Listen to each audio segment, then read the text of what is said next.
তো আল্লাহ বললেন, আফালা ইয়ানজুরুনা ইলাল ইবিলি কাইফা খুলিকাত। উটকে কিভাবে আমি তৈরি করলাম এটা একটু দেখতে পারে না ওরা? আরে উটের দিকে তাকালেই তো ওরা উটের মালিক আমি আল্লাহরে খুঁজে পাবে।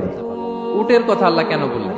উট হচ্ছে এমন আজীব একটা প্রাণী যেটা প্রাণী বিজ্ঞানীদেরকে হয়রান করে দিয়েছে। আল্লাহু আকবার, আপনি অবাক হবেন উটের যে ফিচার আল্লাহ তাআলা দিয়েছেন।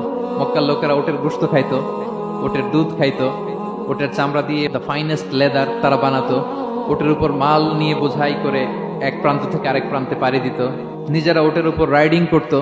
এবং উট হচ্ছে এমন প্রাণী যেটা একসাথে 1 মাস না খেয়ে বেঁচে থাকতে পারে। 1 মাস পানিও খাওয়া লাগবে না, খাবারও খাওয়া লাগবে না। প্রাপ্তবয়স্ক একটা উট একসাথে 200 লিটার পানি খেয়ে ফেলতে পারে। এবং উটের পেটের ভিতরে একটা স্পেশাল ওয়াটার চেম্বার আছে, ওই চেম্বারে রেখে দেয়, যখন লাগবে ওইখান থেকে নিয়ে নিয়ে বেঁচে থাকে। 1 মাস না খেয়ে বেঁচে থাকে কি করে? উটের পিঠে দেখবেন একটা কুজ আছে, এই পুরো কুজটা হচ্ছে চর্বির আধার। ওটের যখন খাবার থাকে না মরুভূমিতে, মাসের পর মাস যখন চলে, ওই চর্বি থেকে